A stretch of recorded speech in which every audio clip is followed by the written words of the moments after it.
Bienvenue dans ce second épisode de Vroom by Peter Otto. Aujourd'hui, nous recevons Nicolas. Beaucoup le connaissent sous le nom Le Petit Français sur les réseaux sociaux. Nicolas est blogueur et grâce à sa profession, il a la chance de voir et d'essayer certaines des automobiles les plus exclusives. Mais d'où lui vient sa passion ? Pour Nicolas, ce n'est pas une course, mais toute une saison. La Formule 1 en 1997. Rencontre avec ce jeune trentenaire. Bonjour Nicolas. Bonjour, Et bienvenue. merci beaucoup. Alors dis-nous tout, qui es-tu ? Présente-toi en quelques mots pour ceux qui nous écoutent. Bien sûr, alors je m'appelle Nicolas, je suis plus connu sur les réseaux sociaux sous le nom de Le Petit Français. Je suis blogueur globalement lifestyle, mais très très impliqué dans la voiture. Alors il est vrai que dans l'univers des réseaux sociaux, on voit de plus en plus de blogueurs lifestyle, c'est quelque chose d'assez commun. L'automobile, un peu moins. Pourquoi ce choix ? La voiture, pourquoi ? Parce que depuis tout petit, j'adore ça. Mon père m'a foutu là-dedans depuis tout petit, en me faisant regarder les Grands Prix, en me faisant aller aux 24 heures du Mans, et donc j'ai toujours adoré. Quand j'ai commencé à bosser, j'ai eu de la chance de pouvoir bosser avec des constructeurs auto assez rapidement, donc j'ai continué à avoir la tête sous l'eau dans l'automobile, et puis voilà, tout simplement, j'ai été piqué à force. Je me rappelle que j'ai vraiment commencé à aimer le sport auto en 97, où j'avais 8 ans, 7 ou 8 ans, et c'était l'année où Jacques Villeneuve se battait avec Schumacher pour le titre. Et en fait, mon père regardait les Grands Prix tous les week-ends, et il y avait une pression qui était telle sur les deux pilotes, parce que Villeneuve, je crois, était à un point au dernier Grand Prix derrière Schumacher. Schumacher se foire complet sur un virage, il essaye de sortir Villeneuve, mais en fait c'est lui qui sort tout seul. Enfin, la saison était fantastique, ça a été que des coups comme ça tout le long, et puis pour moi, j'étais un petit gamin de 8 ans, tu vois, Villeneuve il parlait français, pour moi c'était un français alors que pas du tout, alors qu'il n'est pas de nationalité française, tu vois, mais et j'avais les yeux émerveillés devant ça, et j'étais là, genre, mais les gars, ils sont géniaux, quoi, ils sont trop forts, les voitures sont superbes, parce qu'à l'époque, les Formule 1 avaient quand même une sacrée tronche. Et puis voilà, c'est vraiment ça qui m'a plu à ce moment-là, et puis à partir de là, après, j'ai continué à suivre. Alors en t'écoutant Nicolas, on se rend compte qu'aussi bien les voitures que les pilotes t'ont touché. Lequel des deux a d'abord fait tilt dans ta tête ?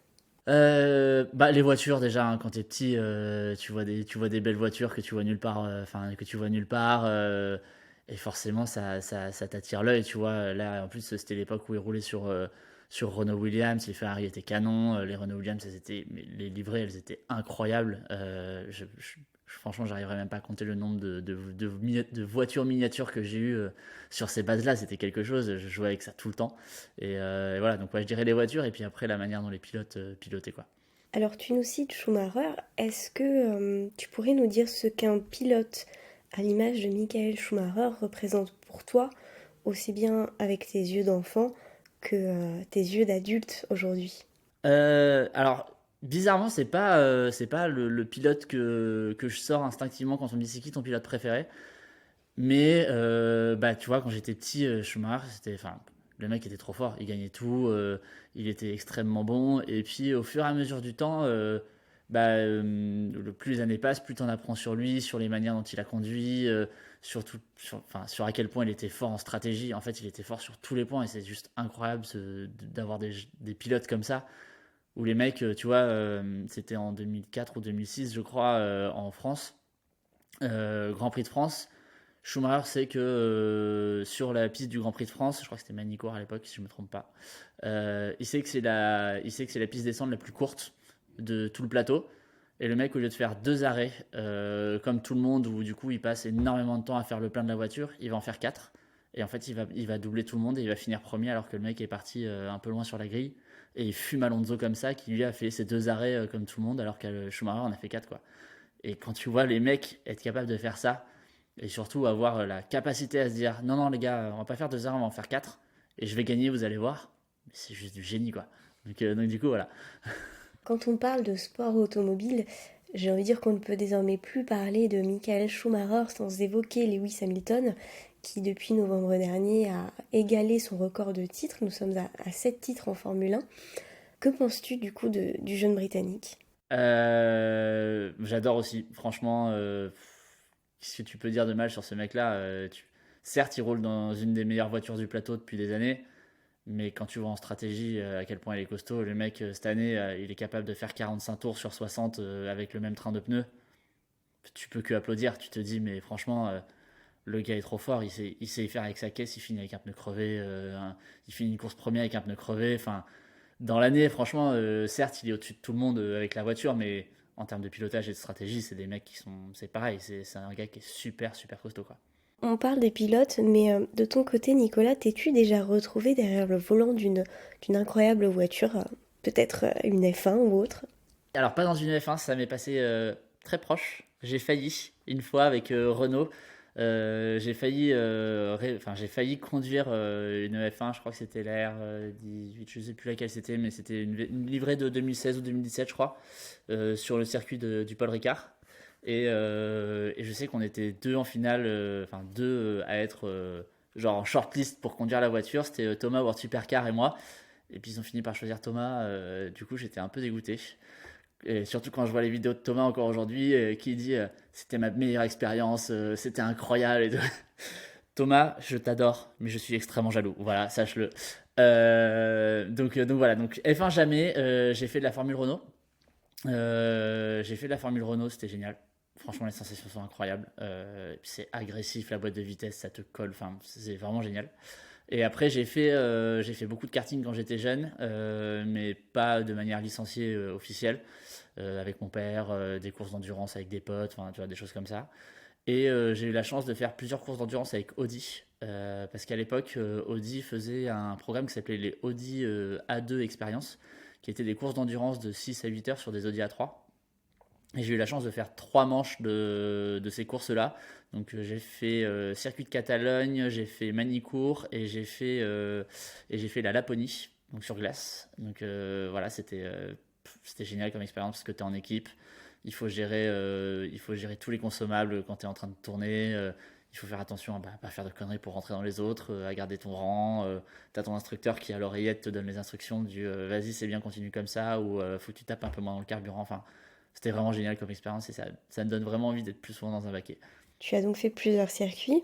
Si tu devais n'en choisir qu'un seul, ce serait lequel?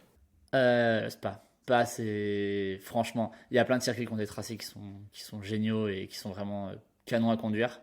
Mais Spa, j'ai eu l'occasion de rouler dessus aussi. Et franchement, le dénivelé est génial, les virages, enfin, la difficulté. Et en fait, c'est un circuit qui est rapide et super technique à la fois.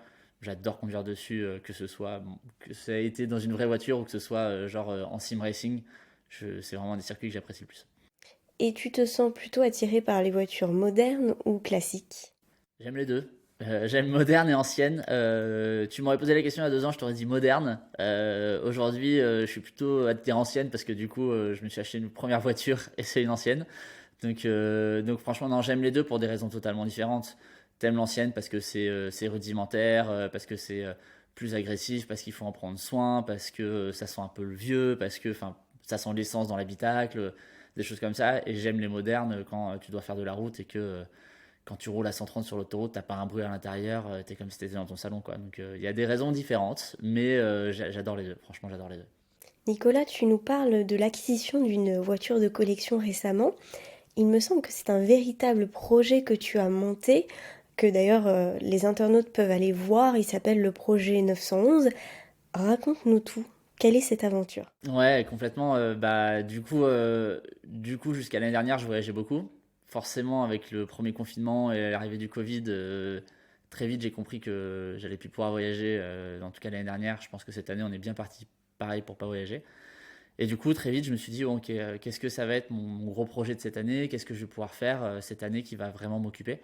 Et j'avais ce projet-là en tête depuis longtemps de m'acheter une vieille voiture et de la retaper, sachant que je n'ai jamais mis les mains dans un moteur. Je m'y connais en voiture, mais je m'y connais plus que la normale, mais je m'y connais moins qu'un mécanicien, quoi. Et mois de mars dernier, avril dernier, je prends une décision avec un pote à moi qui a une concession qui s'appelle C4Car à Biarritz, qui s'appelle Philippe. Coucou Philippe, si tu écoutes ce podcast. Je l'appelle, je lui dis écoute Philippe, ça y est, voilà, ça y est, j'ai envie de m'acheter une vieille caisse et de la retaper, de la faire enfin de faire une caisse qui me plaît. Il me dit ok, tu vas acheter quoi? Et je lui dis bah moi j'ai envie d'une vieille 911, ça m'a toujours fait rêver. Je vais m'acheter une vieille 911. Qu'est-ce qu'il faut que je prenne comme base? Parce que je veux une 911 vraiment la première, deuxième génération, mais je veux pas des nids en merde, quoi. Et du coup, il m'a dit direct, Nico, faut partir sur une 3.0 ou 3.2. L'idéal serait une 3.2 Watch G50, tu serais au top du top. C'est d'une fiabilité incroyable, voilà. Et on s'est mis à chercher ça, et puis au bout de 2 mois, on est tombé sur la petite perle rare, et puis le projet a commencé. Je l'ai amené au garage de potes à moi, des mecs qui ont un garage à Tours qui s'appelle General Car Vintage. Et ça, pareil, en fait, c'est trop drôle parce que je cherchais un garage pour faire le projet. Parce que je cherchais un garage qui puisse m'accueillir, qui soit d'accord pour que je vienne travailler avec eux sur la voiture, qui soit à l'aise sur le fait qu'on les prenne en photo, qu'on les filme pendant qu'ils sont en train de bosser, parce que je voulais montrer sur mon blog, sur YouTube et sur Instagram toute l'avancée du projet. Et je suis tombé sur ces deux mecs-là, dont un des deux est un pote depuis plus de 10 ans. Et en fait, ça a été un concours de circonstances, c'est-à-dire que il y en a un des deux qui s'appelle Christophe, que je connais depuis plus de 10 ans. Il a vécu chez moi à Bordeaux pendant quelques temps, c'était le meilleur ami de mon petit frère à l'époque, ils ont fait leur école ensemble. Et ce mec-là était parti bosser chez Ferrari en Italie, il bossait à Maranello dans le secteur, enfin du coup dans le secteur F1 à Maranello pendant 8 ans, et on discutait justement de l'achat de ma voiture, et il me dit ah bah c'est marrant, moi je rentre en France bientôt, ça y est j'arrête l'Italie, j'en ai marre, j'ai fait le tour, je m'associe avec un mec dans un garage de vieilles voitures, de rénovation et de restauration. Et je lui dis mais hein, quoi? Il me dit bah ouais et tout. Je lui dis mais on fait la voiture ensemble. Et il me dit bah écoute, je vois avec mon associé et puis s'il est d'accord, on fait ça. Et je sais pas, 4 jours après, j'ai l'associé au téléphone pour voir si on s'entend bien et autres. Là, on se met à parler d'Hispano Suiza, sachant que le mec est comme moi, c'est un jeune, il a pas 30 ans. Un mec qui a pas 30 ans qui connaît Hispano Suiza, j'ai envie de te dire que tu peux à peu près lui faire confiance. Tu te dis que tu peux lui faire confiance. Et puis le projet est parti comme ça et on a bossé sur la voiture pendant 6 mois pour la livrer là fin décembre. Donc je suis très content. Ta voiture apparaît sur plusieurs comptes sur les réseaux sociaux. Où est-ce qu'on peut voir une photo de ta belle 911, Nicolas? Alors on peut voir des photos sur mon compte Instagram, le petit français. Et après, sur une des premières photos que j'ai postées, je sais pas, elle a énormément plu. J'ai l'impression que, enfin en tout cas, la livrée de la voiture plaît énormément et j'ai été posté par Hot Carrera, par des gros comptes de Porschistes et même des comptes de lifestyle, de photos très inspirationnelles sur Instagram. Franchement, encore là tous les jours, je me fais taguer sur la photo en question. On me poste énormément. Je crois que j'ai plus de 20 publications dessus là, en même pas une semaine. Donc c'est assez marrant de voir ça. Bon, alors nous, dans Vroom by Peter Auto, on adore parler et entendre des histoires de course.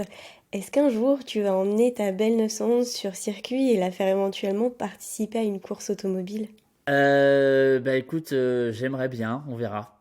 Franchement, on verra parce que j'aime bien la rouler comme ça. Aussi, j'ai la chance de pouvoir faire de la course de temps en temps et puis sur des voitures qui sont vraiment préparées pour la course, dans lesquelles tu peux taper et autres.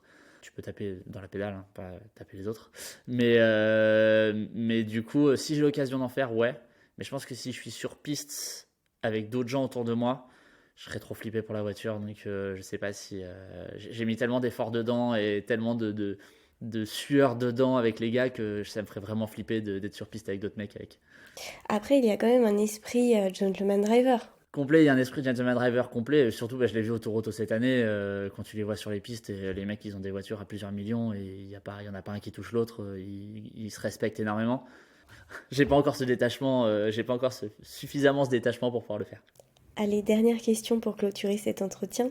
Nicolas, tu es un véritable passionné d'automobile, dans tous les sens du terme, son histoire, les objets, les voitures.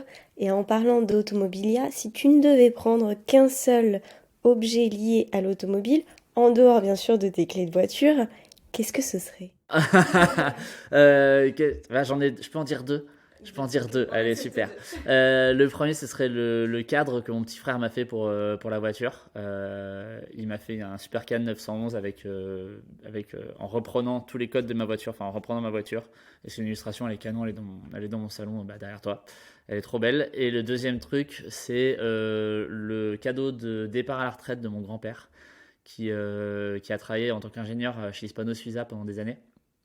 Et quand il est parti à la retraite, ils lui ont offert un bouchon de capot Hispano Suiza. Donc c'est la grande cigogne, sur un gros bloc de marbre. Et ça, du coup, ça a une vraie grosse valeur sentimentale pour moi. Et en plus de ça, c'est une vraie valeur tout court parce que c'est un super objet et c'est pas quelque chose que tu crois souvent. D'ailleurs, on me demande souvent ce que c'est quand mes potes viennent à l'appart et qui ne s'y connaissent pas en voiture. Ils disent, mais qu'est-ce que c'est, Nico? Qu'est-ce que c'est cette grosse cigogne là et tout? Donc je leur explique, c'est assez marrant. Le drapeau à damier se lève sur ce second épisode de Vroom by Peter Otto. Comme on a pu l'entendre avec Nicolas, la passion automobile n'a pas d'âge. Les voitures de collection ont beau pour certaines avoir quelques années, elles séduisent aussi les plus jeunes. Si vous avez aimé ce podcast, n'hésitez pas à vous abonner et à partager. De mon côté, je vous retrouve le 4 mars prochain avec comme invité Mathieu Lamour de la maison de vente aux enchères Arcurial Motor Cars. À très vite sur Vroom by Peter Otto.